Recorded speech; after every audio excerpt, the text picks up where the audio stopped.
case anything goes wrong. Awesome. So we are live. Welcome everyone this week to So Ask Us.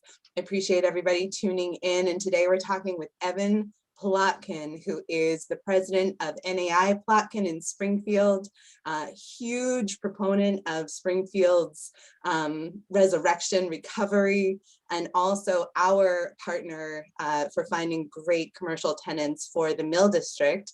Evan, welcome. I'm so glad that you're on this side of the screen with me today. I know it's we've had many conversations. I've enjoyed them all because you provoke a lot of really deep and good ideas. It's that I think it's the reason why I love collaborating with you and Cinda, is that we're kind of like like-minded in so many ways in terms of like seeing things differently and yes, for how we can reposition real estate in this case to be at its most attractive to the investor. And it's so wonderful. And I feel like one of the things that is exciting is that there has to be, even though we can certainly talk about the sort of formulas of placemaking or the things that have come out of watching different cities and towns recover in the last few decades, there is sort of an inherent, you have to kind of want to see things differently. You have to want to do business differently. And that's something that, leaders like you who are in the field really having what feels like a pulled back vision. I mean, you're so necessary to changing how we look at economic development. And before we get too far going, because Evan and I can just go, and by the end of this, we will just be going. But let me pull back for folks who don't know you. Can you tell us a little bit about who you are, what you do, and also just sort of the trajectory that brought you to where you are and what you do? Sure. So I'm now running a third generation family business. It started with my grandfather back in the teens of the last century, and he was an immigrant. It's one of those classic stories of an immigrant who came to this country, sold newspapers and candy on a train between Worcester and New Haven, I guess, and right in between is Springfield. And when he got off the train in Springfield, he saw this incredible, city that was so vibrant in those days. Yeah. He became a real expert on cities and on downtowns, on retail and on commercial districts. And he became like one of the foremost, people, excuse me, I'll turn this up. He actually made atlases of downtowns all over the country. I think might have shared those with you at one time. Yeah.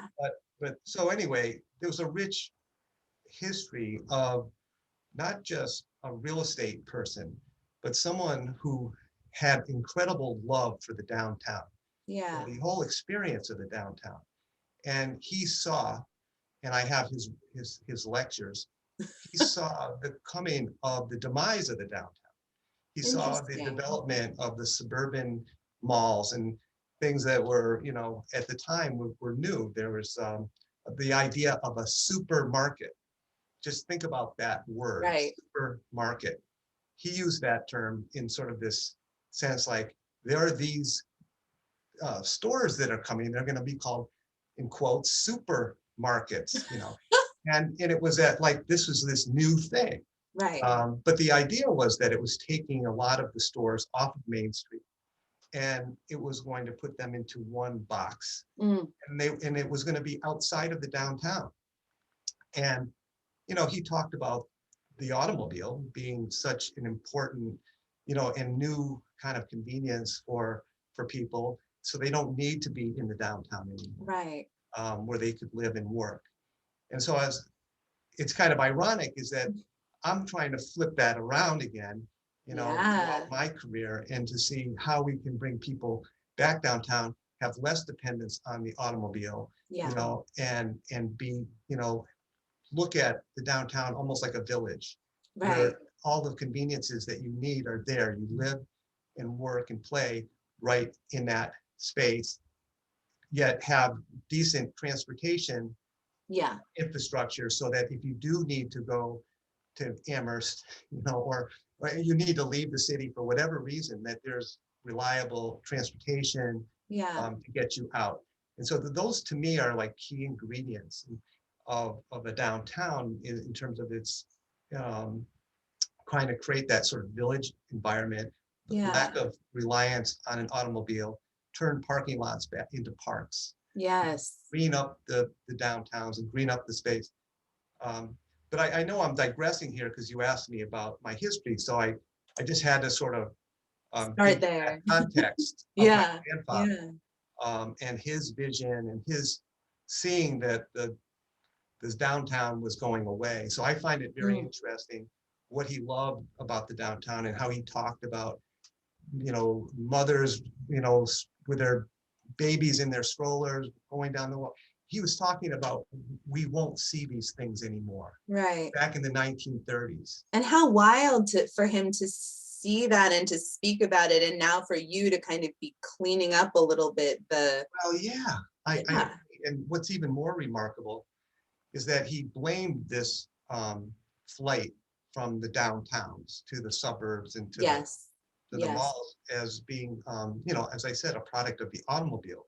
Yeah. Well, it may be ironic that I bought the building, the Stacy building, where the first gas-powered automobile was made. Yes. And In Springfield. yes, and let's not gloss over that, because one thing that I have certainly experienced, now I'm going to digress you, but one thing that I've certainly experienced having grown up in the Valley, moving away and coming back, is recognizing how much I really didn't know about Springfield. And when you and I had the opportunity to meet in Springfield a few months ago, and you mentioned this, that the first gas-powered automobile was invented in Springfield, built in Yeah, Springfield. it was built in Springfield. So the first manufacturing of the first automobile in America happened Unbelievable. Taylor Street and Worthington Street in Springfield. And the third floor of the building that I bought, which later became an office space, which thankfully we were able to utilize the bones in that building, these beautiful chestnut beams and Oh, tin ceilings, and it was really extraordinary. But it was a yeah. manufacturing building at one time, and they actually had a manufacturing line, on the third floor. They had a lift that brought it down to the ground floor. They test drove these cars up and down the street. I have photographs. That's so wild. Yeah, so I mean, it's an amazing history. I Yeah. actually, the first public art project I did in Springfield was making a replica of the Duryea car, the first car, a scale model of it made in stainless steel, which now sits in the middle of the park, which is now dedicated to Duryea. It's called Duryea Way. So we created a Cool. park there and activated that. And that was maybe again, how ironic is it that the car sort of led to the demise of the downtown, and here I am Right. celebrating the car and Yeah. trying to bring the downtown back by Right. sort of a really So many like, confluence of things. But yeah. um, there's anyone who, you don't have to be a scholar of history or Springfield to know about all the great history here. I know that Yeah. the automobiles somehow miss the kind of the fanfare of Springfield, basketball Right. and Dr. Seuss, I think, are what people think of, and there's some others, but somehow there's less notoriety about the automobile.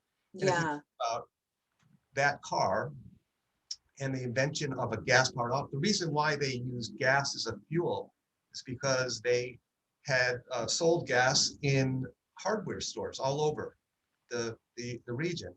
So and they used the gasoline for solvents, for cleaning, for Right. other purposes, not for fueling an engine. So Duryea was smart. He said, now I have a natural distribution already built in for Right. refueling these cars, so that if you drove somewhere, you just need to get to a hardware store to get back. Yeah. Yes. Gas, what are you going to do? So anyway, so the first hardware stores in the area became the first gas stations and first Wow. insurance policies, the first auto race, the Right. first auto salesman. I likely have a letter from a farmer who heard about the Duryea car in 1890 sometime, and he read about it in a trade journal, and he wanted to get one to help give his mules and his oxes a rest from Little working break. the farm. So that where do I get one of these machines? And Wow. would you like someone to hawk them for you? Was in the letter. So arguably that was the first car salesman. So there's all Wild. these firsts that sort of spun off from Duryea and from that car. Yeah. Um, and a lot of things obviously happened. The need for gas and everything, but Right. the economy in Springfield certainly changed quite a bit. That was a major shift Yeah. when the automobile became when everybody had a car, and Right. that started to happen during his early career in real estate. So he Wow. spoke a lot about that. And then did your dad follow in his footsteps, or did My your dad sort of? Yeah, it's interesting. My grandfather um, was in his 80s when well, actually he was younger than that, but as my grandfather got a little older, he was a little bit more cranky, and he was not, Has happened. he was just not anyway. My father was very likable and very approachable, and a lot of people came to him for advice and things like that. So my father sort of spun off from my grandfather, which became NAI Plotkin, but it sort of Right. grew from my grandfather's business. And my father managed all of my grandfather's properties and leased them and did all the real estate work around that. But my grandfather was sort of winding down, and my father at that time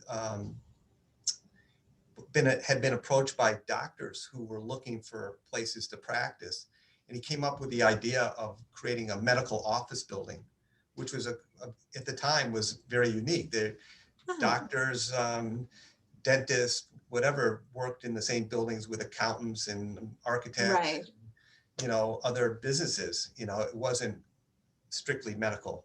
Yeah. And the idea of having a referral within a building of different doctors, like, for example, we still manage a building today. It's a dental office building, and there's a periodontist there, there's an orthodontist, there's a lab, and all Right. of these different um, businesses refer to each other. So they're separate businesses, but there was this referral network, and Yeah. rather than having a huge mix of unrelated businesses. So that was the concept behind the medical office building, and that was the first developments that my father did were Oh, in the medical world, and was very close with Bay State and yeah. Medical Center, and worked with the doctors and help doctors right out of medical school find space, find a building, Wow. and he helped them really get started, show them how to set up Yeah. their office. He had a good eye for, That bedside manner. yeah, he had a good bedside manner, and spatially he knew what the doctors needed. They Yeah. knew about medicine, but they didn't really know how to manage their practice as far as Interesting. the space planning side of it. So my father kind of said, "Oh, here's your reception area. Here's your Huh. billing area. Here, you're going to need a bathroom here. You're going to need 3 exam rooms over here, and then you need a back door so you don't come in through the waiting room. You need Right. to have your own in and out door to get in and It's out of the space." So all these kind of things where he developed those yeah. ideas, and that was an interesting kind of innovation at the time. Yeah. And nowadays, medical buildings are Right. everywhere, Everyone right? knows. Yeah. And it's interesting because when you're describing that, and I would love for you to share a little bit about how NAI Plotkin functions now, but when you're describing that, it's almost like your father had the same interaction with medical buildings that you kind of have when you look at art and sort of spatial awareness in the downtown, where you're helping people understand that, oh, if you have a mural here and if you have a clear path to the river here, you know, it's the same kind of seeing the big picture of something that you're doing. It sounds like that your father did in a little bit of a mirroring way. You know, I don't know if you ever heard the saying, Mark Twain once said, history doesn't repeat itself, but it does rhyme, you know. I love that. God, And what a quotable guy. that the idea that, you know, I'm doing sort of similar things, Similar. but Yeah. it's not the same. Yeah. But there's something that sort of has a common thread through it. You're right. Yeah. You know, in terms of our, you know, my father was a very community-minded person too. I know I took a lot of that influenced me a lot, that he would give a lot to various organizations and served on different boards and you know, and that was something that I learned, you know, all my life. My mother and father were both extremely dedicated to the community. Spent a lot of time. My mother, Bay State Medical Center, she became the first woman chairman of the board of Bay State. Amazing. And you know, served there. I mean, I thought she worked there when I was a little kid. She would always be going to the hospital. Oh. She was doing whatever, just odd jobs for the hospital, and you know, but I never knew that she never got paid for that. You know, she just Wow. volunteer work. Yeah. Yeah. So that love of Springfield, I mean, it is so infused in what you do. And at what point did you sort of look at what you were doing professionally as far as real estate, and then look at where some of your passions for public art, for community building, how did those things converge? Was that a slow process, or was it something that just kind of happened because you are who you are? Well, I think that there's certain things that inspire you in life, and in this case, it wasn't so much inspiration, but lack of it, and or lack Oh, of interesting. creativity, you know, that I was seeing. So where I saw something that was like a dark storefront with no lights on the sidewalk, and I, you know, as I would look at that block of buildings that, you know, had a lot of vacancy, and there was maybe plywood on a window, and for lease sign that was crooked on another window, and you know, litter all around, and just very unwelcoming space. Yeah. And I would look at that and say, how hard would it be to put some lights on, Right. paint something on that piece of plywood? You know, what would that do psychologically to that person who's walking down the street? Yeah. Would they want to go to the next block if it was just a dark and boarded up building? They Right. probably would turn around and go back the way they came. And so that's what I saw, a lot of that. Yeah. And I could go on about different Yeah. examples of disinvestment and neglect of property. But the other side of my mind was, I'm thinking, this is such an incredibly compact downtown Yeah. compared to other cities, that it's incredibly easy to get from one point to another, assuming that you want to go someplace, you know. Right. And assuming, you know, so what I was thinking was that the walkability of the downtown is not too many cities can have that. Right. So the idea to me was that you want to make the experience of walking more interesting and not scary, not Yes. frightening. Especially.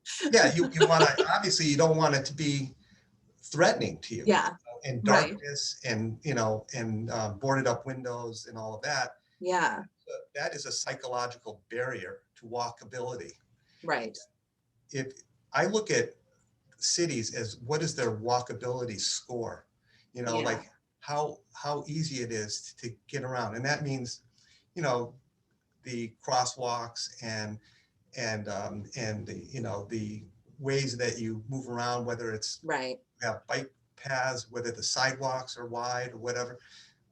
All of these things relate to an experience of the downtown. So getting back to your question, I felt as though that the sort of that I'm in part of an ecosystem in Yes. the city, Yeah, that I cannot separate myself, my real estate, from everything else that's going on. right. It's all connected. We're part of this web.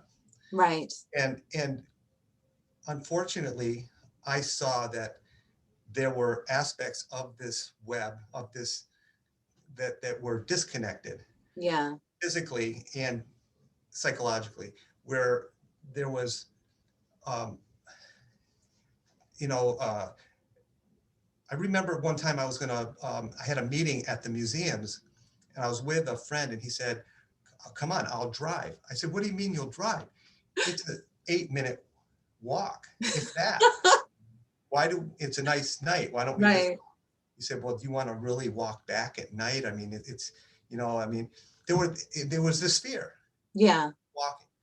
And so I remember that was at some point, it was like, maybe a tipping point for me in terms of Yeah. thinking that, damn it, we have to make the average person feel comfortable that they could Yes. walk from here to the museums, one of Right. our most important cultural assets, without and have that experience of that walk be, Yes. something that at least it's not scary. Right. I'll do Right. anything, better than scary, you know. And you mean even if it's clean and well lighted, and then Yeah. we can work on murals and pop-up galleries Yeah. and having music outside and doing all these other things and getting people used to walking around again and not Yeah. being afraid and getting more people on the sidewalk Right. who can. And all of this kind of leads to a more livable community Yeah. where people want to settle To here, be. rent an apartment, buy real estate, Yeah. and if they feel positive about it. So Yeah. I I, It's um, I think that the the point that I made earlier about that we're part of this network where yeah. um, I could do everything in the world as a manager of real estate, to market my property, to attract tenants. And at Right. the end of the day, if the surrounding downtown has these pockets of blight, Yeah. and it's not connected Hmm. in a way that's thoughtful, then Right. you have something that's broken, that needs to be fixed. And Right. so I became obsessed with fixing. That's I kind of, think, yeah, there's such it feels like kind of a wealth of leaders in the Valley. I would certainly count Cinda amongst them, you amongst them. I had a great conversation with Barry Roberts a few months ago, who's very active in Amherst's development. And one of the through lines there is this familial history, is this sense of place that really spans generations, that's very ingrained, that comes out in this really beautiful, very authentic approach to placemaking, because you can see the big picture even better sometimes when you have memories like you're talking about, of listening to your grandfather talk or forecast things. How do when you're in rooms with other people in leadership positions, other people who are the head of a company that's really in a position to make an impact when it comes to seeing that whole ecosystem, what are some ways that you have come to kind of language the goals that you have or the vision that you see that can maybe cut through sometimes the assumptions that we have about the bottom line and what really makes money and where money places and things. I mean, it's, Right. you know, we all know that the arts sometimes are not necessarily the thing that is making you the money, but they certainly impact the bottom line. And it's important to have leaders like you, like Cinda, like Barry, like so many others who say, you know, the big picture is the goal. Right. Okay. Well, I think that one example, I think to many people who may not have sort of this appreciation culturally for some of the things that I do, I could still point to sort of the value proposition that where we actually created a whole different, we repositioned 1350 Main Street. I would point to that and use that as an example of how the arts were leveraged to create economic development. Yeah. And so the building at the time was 34% occupied when in 2006, 2007. And that's a lot of vacancy. And, Yeah. you know, it's a 340,000 square foot building. So that's a lot of space that was empty. It was a call center that decided to move to California. So they left 6 floors in this building, Oh each my one God. 20,000 square feet, empty, all like open, undeveloped space. It was a call center, so they just had cubicles everywhere. So when I got involved with the property, um, the plaza on the outside of the building, it just was like a desert, or it was so unattractive with the overgrown fountain, and Mm. it had was formerly a fountain that is now was then a planter, and it was just I just wanted to start with simply activating the space. So I put tables out there and got the fountain going again. Then I Yes. put some speakers out there, and I had the security guard play music. Yeah. We put the music in the lobby. And then we did an art show, and I had live music. And I just started doing these things. And tenants in the building said, wow, we really love what you're doing. Keep it up. We think this is great.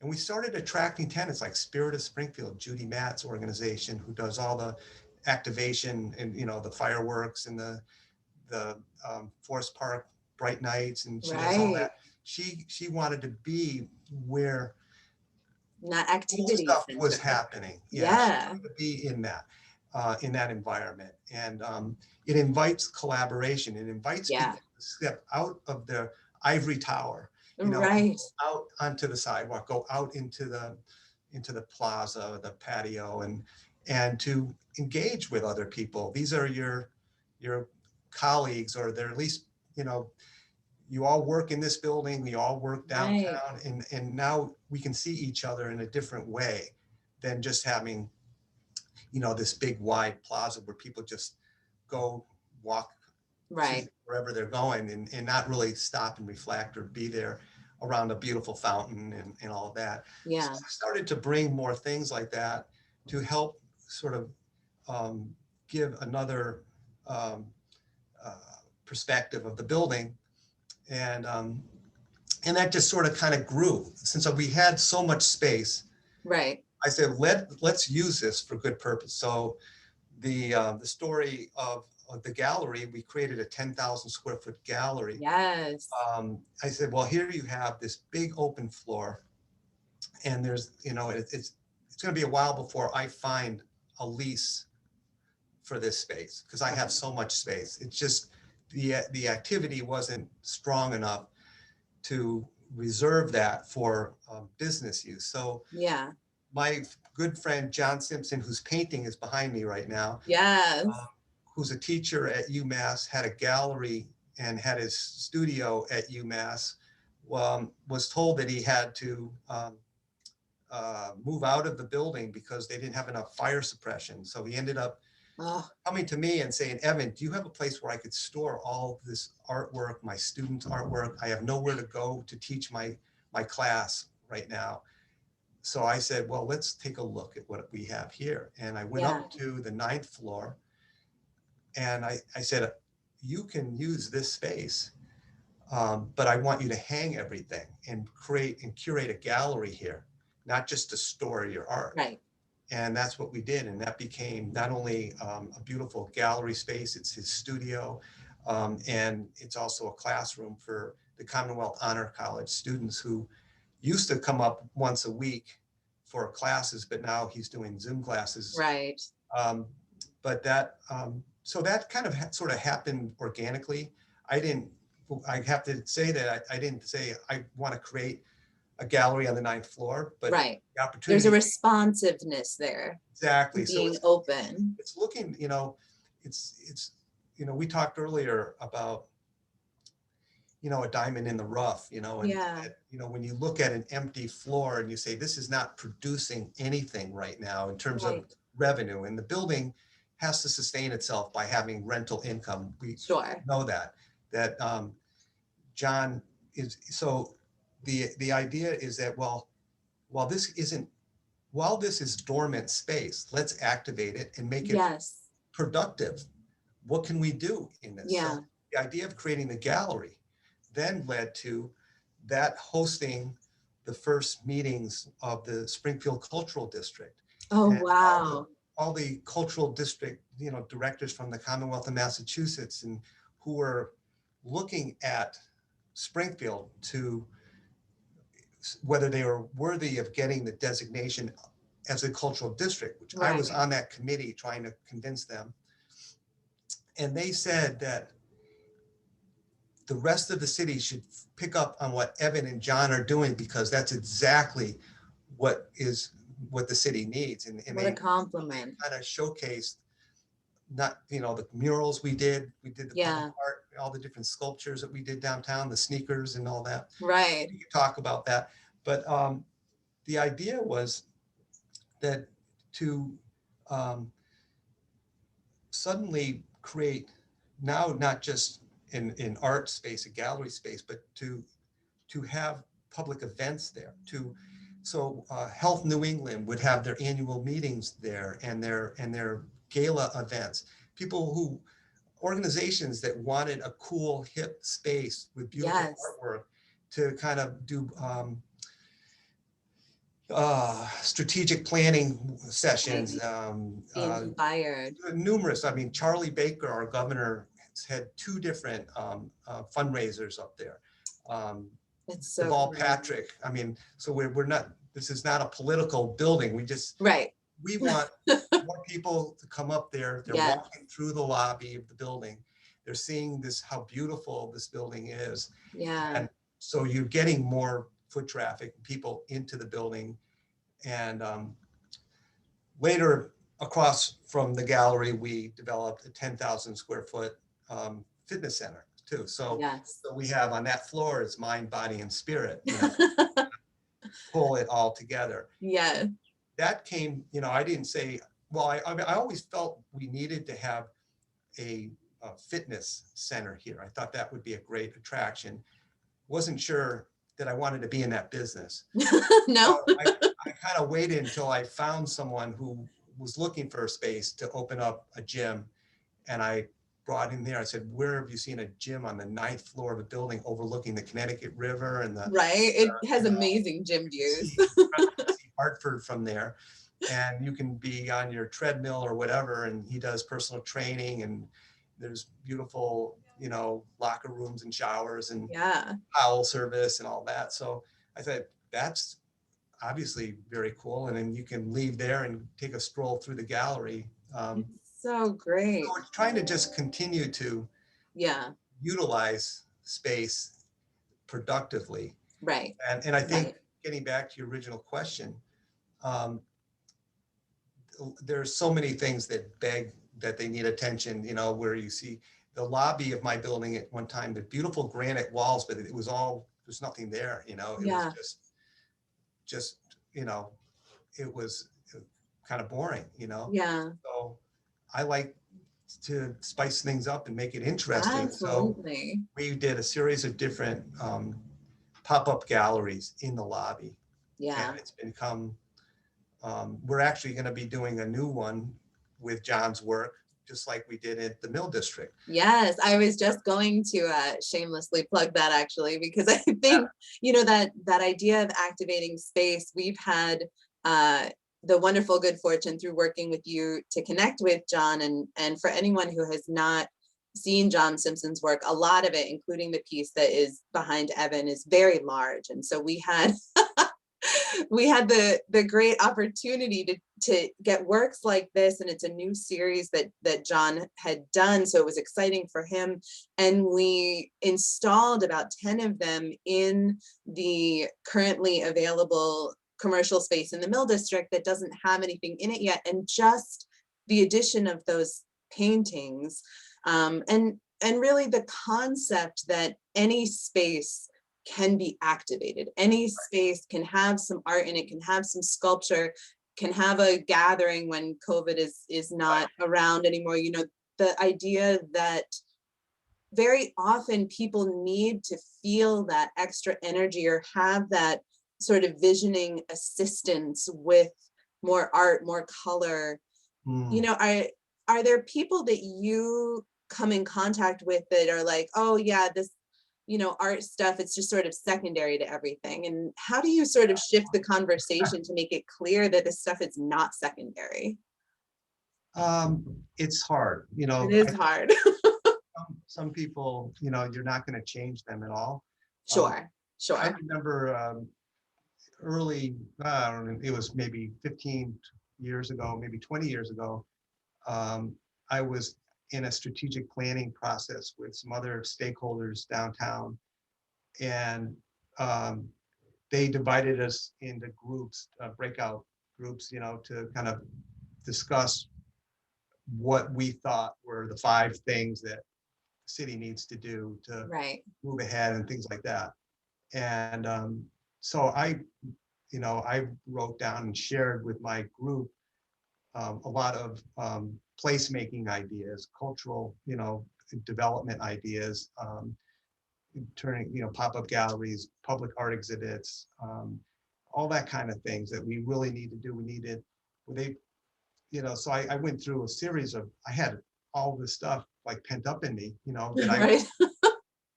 and I remember one of the individuals sitting at my table who was very well known business leader, very successful in the city. And I won't mention his name, but he looked at me in a somewhat condescending tone. He said, he said, we're here to talk about economic development, not art. Right. And that stuck with, Exactly, right. you know, that stuck with me. And I said, and I tried to explain, you know, how we have to invest, you know, in those days I was talking about how do we attract artists to the city, physically Yeah. attract Yeah. artists? How do we get, how do we get more people to, you know, invest in the creative economy in Springfield? And I said, those are the kinds of things that are transformative. He says, no, we need to get businesses to come here so we can, you know, get jobs. Right. People. And I said, you've got it backwards. It's you need to get the people here. Yeah. Then the businesses will come. That the businesses will follow the human capital. So Yeah. how do you get the business? How do you get the people here? How do you get the millennials who, you know, and the younger up and growing populations Right. demographic to want to be in Springfield? You have to create a cool, interesting place Yes. that's safe and that has a lot going on, has a lot of cool stuff to do, you know? Yes. And so it was kind of like a whole different way of looking at something. And clearly the businesses in that are looking at any city, they're thinking about their workforce. Right. They're thinking about, will my employees, my valued, you know, capital, human capital that work for me, I can't run my business without them. They are They have to essential want to be here. to my success. Yeah. So if I move to Springfield, they have to be in on it. They have to want to do it. And I've Yeah. had meetings with site selectors and businesses that were kicking the, you know, the idea around of moving their entire company to Springfield. I remember I had 40 or so employees of this company stand in the lobby of the building, and we showed them the space. He said, I want the space. This is the CEO. Yeah. But until my employees say they want to be in Springfield. So we broke out in groups. We took different groups of their employees to different restaurants for lunch. Then we all met back and we talked about downtown, what was going on. The mayor actually came in to speak to them in the lobby. Oh, how cool. And he brought, for some reason, he brought the police department, or the police chief and the fire chief. Maybe they were just with him that day, and he walked black trench coat on, and it was wintertime. Next to one of the employees who's wearing a Hawaiian shirt and flip-flops. So he's like one of these real creative guys who is, you know, with this company. And he looked at me and he says, usually the police don't come until after we move in. So I thought that was funny, but ultimately they didn't come to Springfield. And it was another reminder to me that these are what are driving decisions about business, about commercial real estate. It's about the workforce, the quality of life that you have in a community.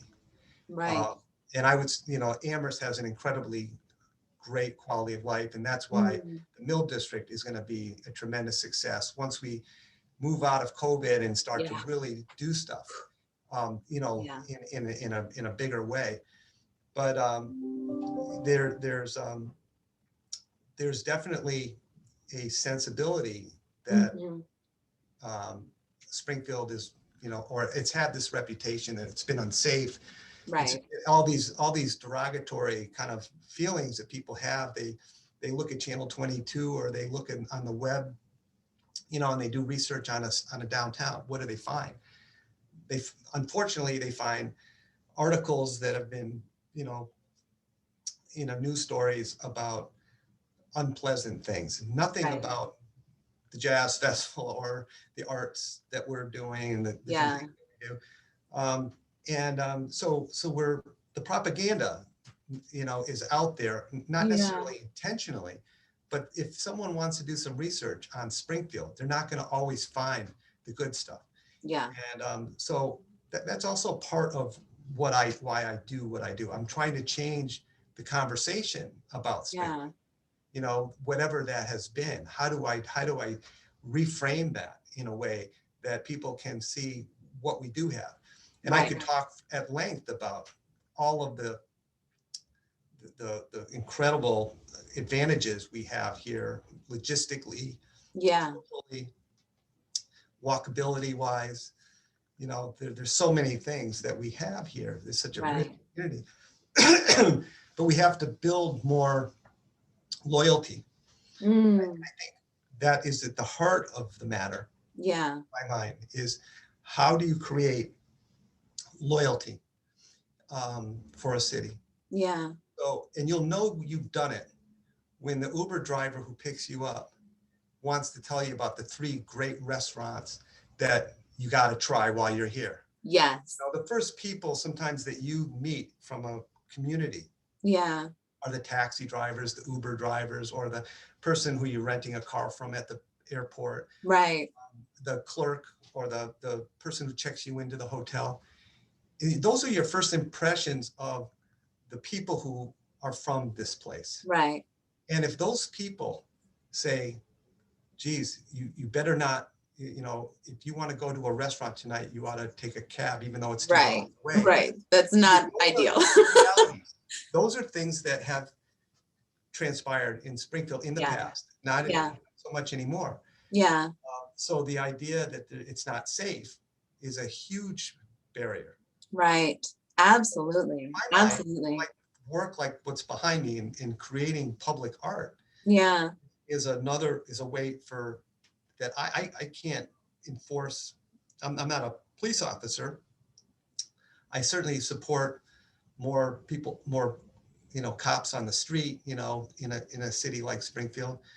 But I think you can do more with like 36 James Kitchen sculptures Totally. all over the downtown, or, Yes. 40 giant sneakers that were all painted by artists all over the downtown, Yes. or the mural projects and Yeah. all these different things. What do? They lighten your mood. They Right. surprise you as you turn the corner. You want to take your picture with it. Right. It's active, it's an active involvement. It's not just looking at something and saying that's, Yeah. you want to stand next to, you know, whoever that painting is on the wall. I saw Tito Puentes, a very famous Latino jazz trumpet player, was with John, did a huge mural of him right in Court Square. And I'll never forget this Hispanic gentleman who was having his family take his picture next to Tito Puentes. And I remember just like going up to him, and he says, how much he loved that Yeah. he revered this artist, and he couldn't believe Right. that suddenly within There's this 24 huge hours, mural. John is he's like almost like a photocopier. I mean, he can Yeah.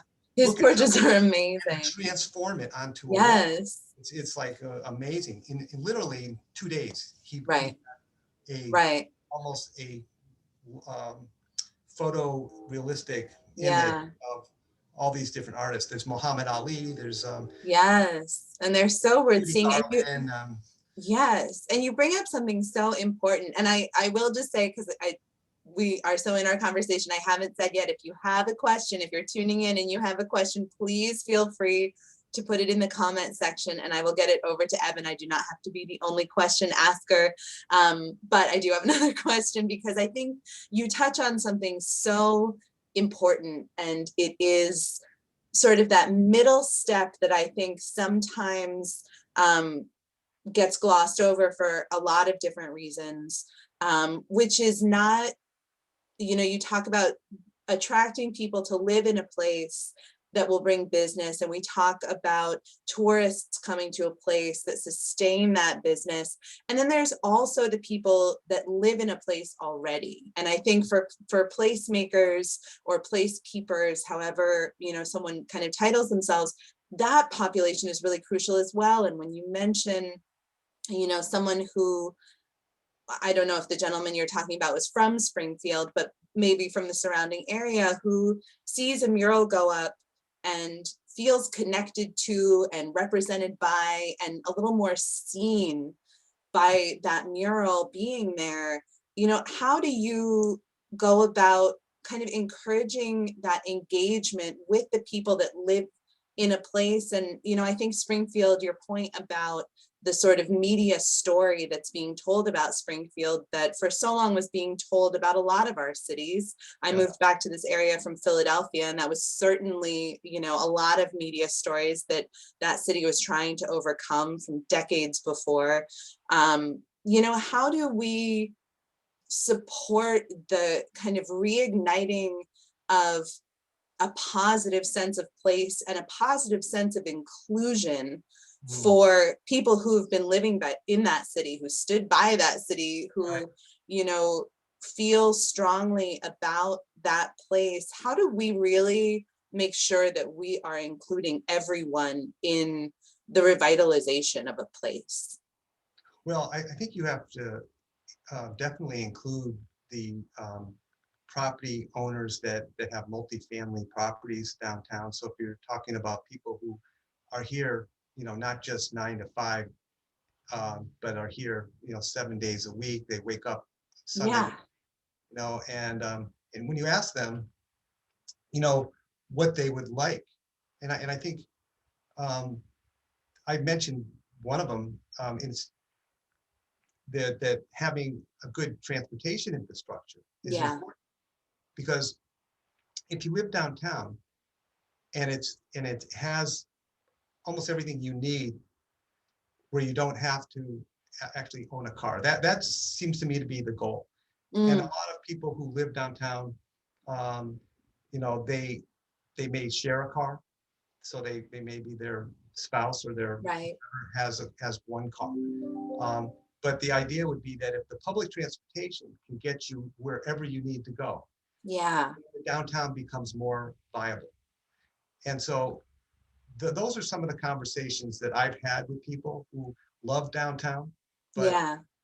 and then trying to attract the businesses downtown that will round out kind of the offerings so that it's more livable downtown, like Yes. stores, and other types of retail services, and some um, have some retail experience downtown, which basically left our downtown a number Yeah. of years ago. And so how do we bring it back? Right. And you have to improve a lot of the commercial dynamics in the city. And Mm. a lot of people who live in the cities can say that, what are those dynamics? And, there's safety, lighting, um, a sense of, that there's nightlife, there's good restaurants, there's, what all of those components. Um, right now, Springfield has a major transportation hub. Mm. It needs to be built off, it's Yeah. there. And I think that there's the potential for that to become what we need in Springfield, to have East-West Rail, to have, Yes. to expand their routes to the colleges, so that colleges and universities from Amherst to Springfield, Right. it could be much more convenient, much more regular, so that we start to look at using public transportation instead of automobiles. I think is really where I see the, Yeah. the city going. Kind of to go back to our conversation about my grandfather, it's the Yeah. opposite of what he saw. I see the future is that we are going to be less reliant on cars, more reliant on Ubers and that kind of transportation, as well as public transportation. And if it's robust enough, Right. then downtowns will then become really, I think, much more attractive. Um, so there's those dynamics that cleanliness, lighting, and Yeah. culture and entertainment, restaurants and things like that. We need to really build on those kinds of things. We already have the walkability. We have a Right. world-class museum. We have a Mass Mutual Center. We have a symphony hall. We have an MGM complex with Right. a music venue there, city stage. They're going to be Yes. developing the Hippodrome eventually. I mean, we got a lot going on here. Yeah. And then you have the Union Station Transportation Facility, and you have the riverfront, a 15-minute walk Right. to the Basketball Hall of Fame into a 3-mile bike trail. So connecting, I think, bike routes in and out of the city are important. And I think the Yeah. same for the Mill District. Yes.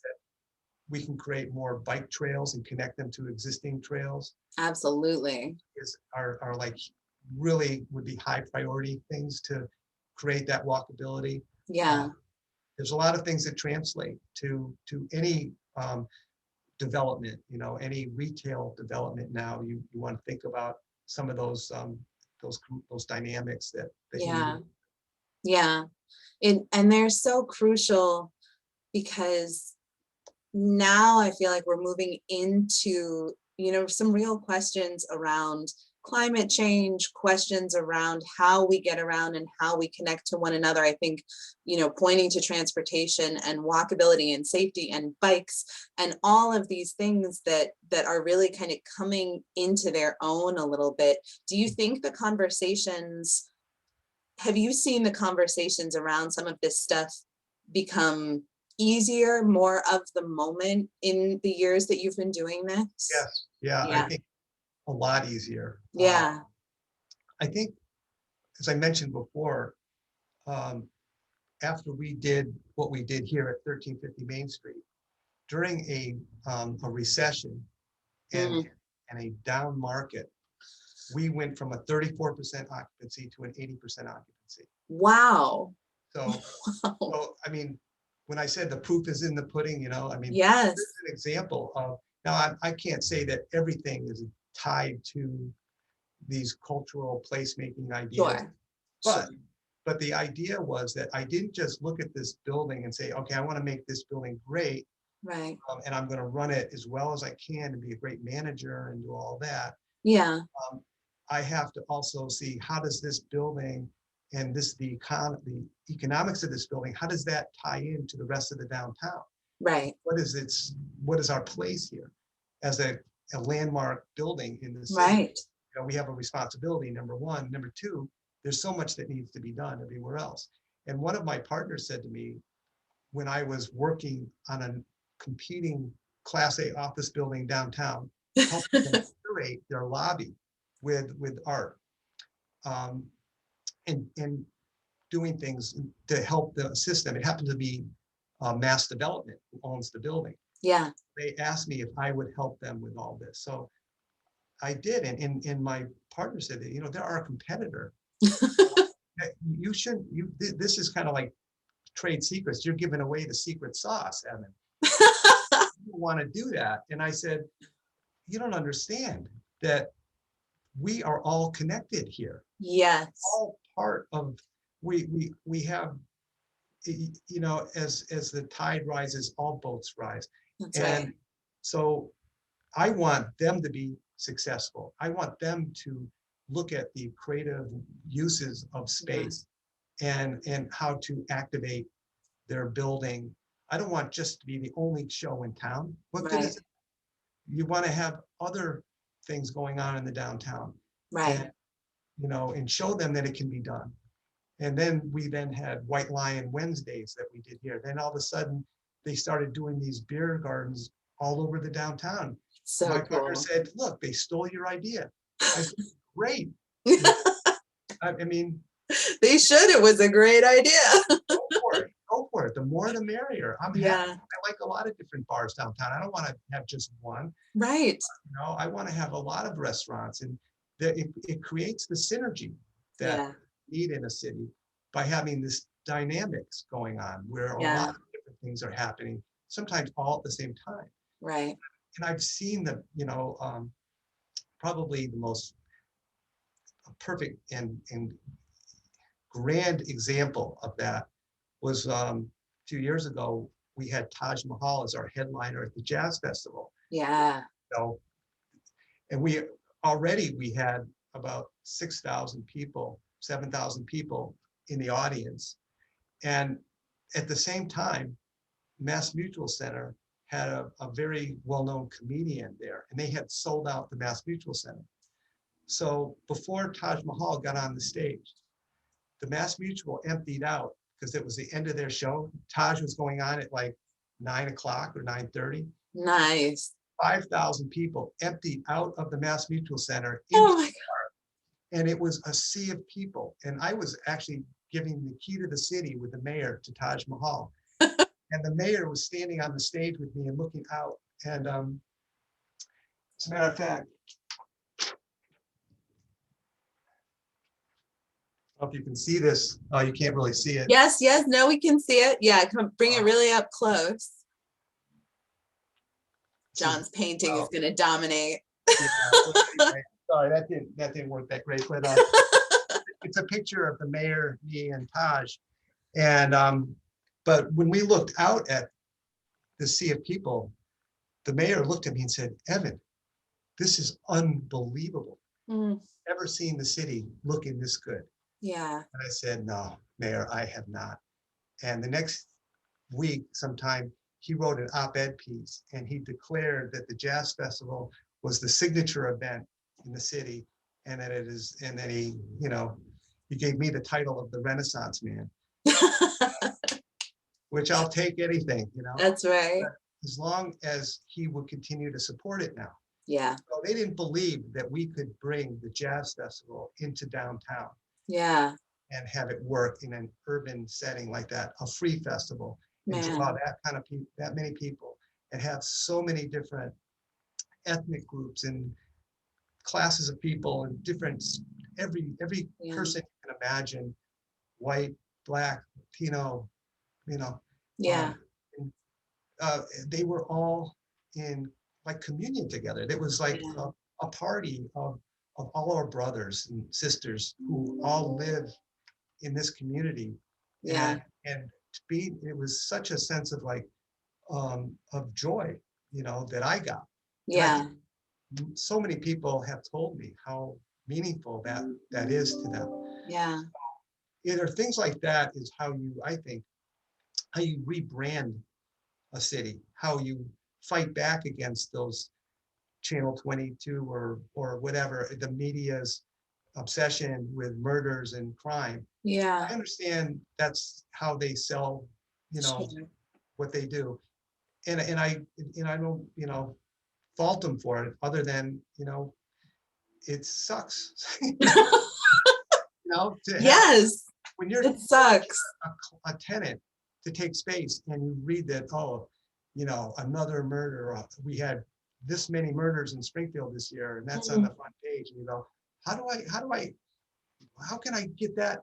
No, you That's know, not the big yeah, thing. yeah, Yeah. that's, don't dwell on that. Let's Right. look at, you know, um, so, the other opportunity that I've had, with the Jazz Festival as a component of this whole revitalization is the idea to bring in the community music school into that, Yeah. and to let the students who are meet these artists. So the artists would come and meet with them and do a master's class with Oh, the students cool.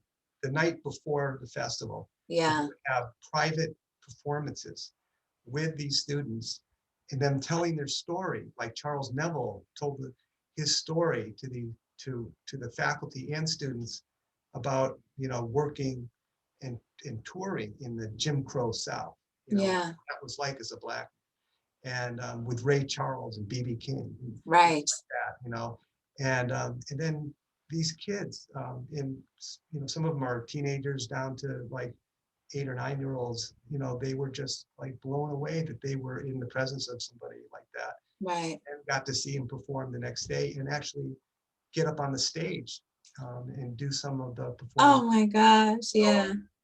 so we Yeah. have, so so what we're doing there is cultivating, young artists, and Right. also celebrating our local heroes, are both basically the Yeah. great musical artists that went on and had international fame were from. Right. We honor them, each individual, every year, like Right. Phil Woods, Taj Mahal, Avery Sharp, all these people who have made it really big in the music. They all went to the Springfield Public Schools. You Yeah. know, they thanked their teachers from the stage, saying, Right. thank you, Mrs. Rose, for making me do my piano lessons. Here I am today, a world-class musician. Yeah. Those are proud moments. And I think proud moments lead to this sense of loyalty. You know, Yeah. I, I use, I don't use that word lightly either. I think, great cities, um, they're, you know, like I said before, the Uber drivers will tell you where to go eat. They're, Yeah. they're fans of the sports team of that city. So whether it's a hockey team in Springfield, or whether it's, recognizing that, basketball was invented here, and just being Right. able to say that, wow, I come from a place where some amazing people came before me. Yeah. And I feel honored that, this is such an important mecca, that has been transformative to our country and to the world, if you think about it. And Right. basketball is an international sport. The car is driven all over the world, right? Right. Dr. Seuss is read all over the world. Right. We have so many things like that. We're blessed to have all these things. We are. It It's really, it annoyed the hell out of me. People just don't say, damn, how cool is that? yeah. It's not about the crime. It's about, Right. let's celebrate our heritage and Absolutely. do it in ways that are fun. Yeah. Yeah. Well, it's so wonderful. And Evan, I'm so thrilled that you took the time today to come on and talk. You and I have had so many opportunities to talk offline, and I'm excited for all the work that you're doing and that we're going to do together in the Mill District. Thank you so much for just bringing a little taste of how you approach it all, because it's been really insightful. Thank you. Thank you for having me. Yes, absolutely. I enjoy talking about this because I'm obviously passionate about it as you are. Yeah. Yeah. And we have, last thing I'd like to say is that Please, yeah. I feel as though the COVID-19 has been like the dark ages. And, you know, and we've all been sort of in this, you know, there's been doom and gloom, and it's been very, very sad for many people. Yeah. And very threatening. But I think spring is right around the corner. It's a time of rebirth, you know, Yeah. like Passover and the exodus of the Jews. And there's a sense of a new hope, new light that happens in the spring. And what I want to do in the spring, as the flowers are starting to bud, I want to do a virtual show of John Simpson's work. Whoa.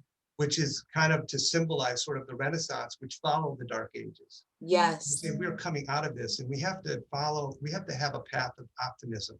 Yeah. Life, you know, in anything that happens in your life, if you are told that you have some kind of a life-altering illness or something, you know, if you dwell on it and think you're going to die, you probably will. But if you have optimism and positivity about anything, then chances are those positive things will happen.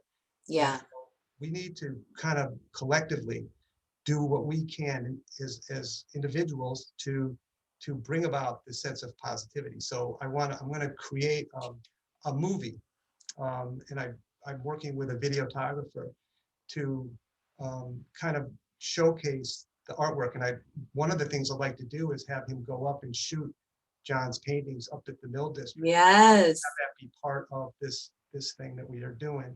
And he'll do interviews with different people. Oh, I love it. Then we're going to hang the work just like we did at the Mill District. We're going to hang it in the Springfield, in the lobby, in the former bank space. We're going to show what it was like before and after. I love it. We're going to light it up with Spencer's lights, and it's going to, you know, be this sort of transformative thing. And as we start to get back to normal again, as we start to walk through doors that are open to seeing people and being together again, you know, then we can kind of build on that. And I hope that the video that I have in my head is as good as I hope the one that we produce is as good as the one that I have in my head, because I have this idea for doing this that I think will be spectacular. Yeah. Especially we'll get, you know, sound bites from people like you and Cinda. Definitely. And obviously, it's going to be somewhat of a documentary about, you know, coming through this crisis together, you know, and creating something from it. And then when people are ready to physically come into the building and look at the art, do that. That's so wonderful. That sounds beautiful. I'm on board 100%. Good. This is great. Evan, thank you so much. I hope you have a great rest of your winter. You're so right that spring is coming, and I really look forward to continuing to connect with you all and just keep building on it. Right. It's great. Thank you so much. I hope you have a great rest of your day. Okay. Thanks, Nana. Bye. Bye.